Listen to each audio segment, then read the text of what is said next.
Bonjour et bienvenue dans ce podcast Névralgie d'Arnold et ostéopathie.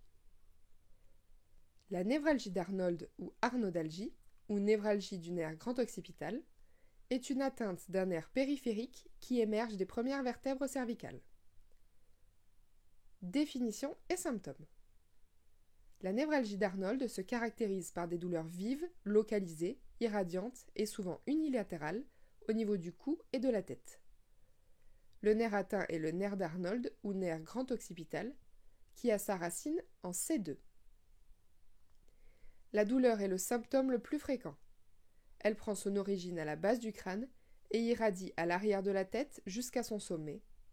La douleur peut aussi toucher le front, une partie de l'oreille et causer une pression derrière l'œil. La douleur est souvent décrite par certains patients comme une pique traversant des vertèbres cervicales en arrière jusqu'à l'œil en avant. Elle peut être localisée à la face postérieure de la nuque et remonter en casque en arrière de l'oreille. Cette douleur peut se ressentir soit sous forme de brûlure continue ou de décharge électrique. Elle est le plus souvent située d'un seul côté, en l'occurrence du côté du nerf atteint. Des céphalées ou des maux de tête peuvent aussi survenir suite à une irritation du nerf d'Arnold. On observe un cuir chevelu sensible. Le fait de se coiffer peut déclencher une sensation de brûlure. Les causes. La névralgie d'Arnold peut être déclenchée par contact, au mouvement de la tête ou même en fonction de certaines positions. Cette névralgie peut survenir à la suite de un traumatisme, un choc ou un accident de voiture, le fameux coup du lapin, blocage des vertèbres cervicales, des rhumatismes, bruxisme, c'est-à-dire le grincement des dents, des contractures musculaires, par exemple les trapèzes, les scalènes ou autres muscles du cou, l'arthrose, le stress, la mauvaise posture, la syringomyélie qui nécessite une prise en charge neurologique. D'autres causes peuvent exister aussi. Attention à ne pas confondre avec d'autres diagnostics différentiels, comme les migraines, les dissections artérielles, entorse cervicale, maladie de Horton, etc.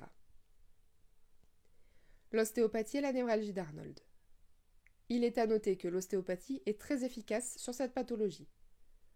L'ostéopathe veillera tout d'abord à éliminer tout diagnostic différentiel pour ne pas retarder la prise en charge de pathologies graves. Le traitement ostéopathique consistera à découvrir la ou les causes de la névralgie d'Arnold du point de vue mécanique et nécessitera une prise en charge individuelle.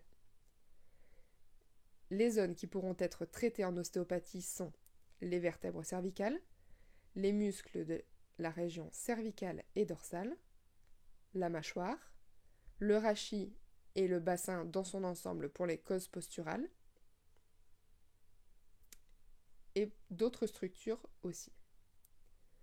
Souvent, votre ostéopathe vous conseillera un travail multidisciplinaire en collaboration avec un orthoptiste, ophtalmologiste, orthodontiste, dentiste, kinésithérapeute, rhumatologue, podologue, sans oublier bien évidemment votre médecin généraliste. Le conseil de votre ostéo. La névralgie d'Arnold étant le plus souvent irritative et donc inflammatoire, il est judicieux d'apposer du froid au niveau de la zone douloureuse pendant 10 à 15 minutes, et cela plusieurs fois par jour, en prenant garde si vous utilisez de la glace, de bien se protéger avec une serviette entre la glace et la peau. Cependant, la chaleur peut diminuer les douleurs si elle est placée à distance de la zone douloureuse, c'est-à-dire sur la région dorsale ou sur les épaules. En effet, la chaleur va diminuer les contractures musculaires à distance de la douleur. À bientôt pour un nouveau podcast.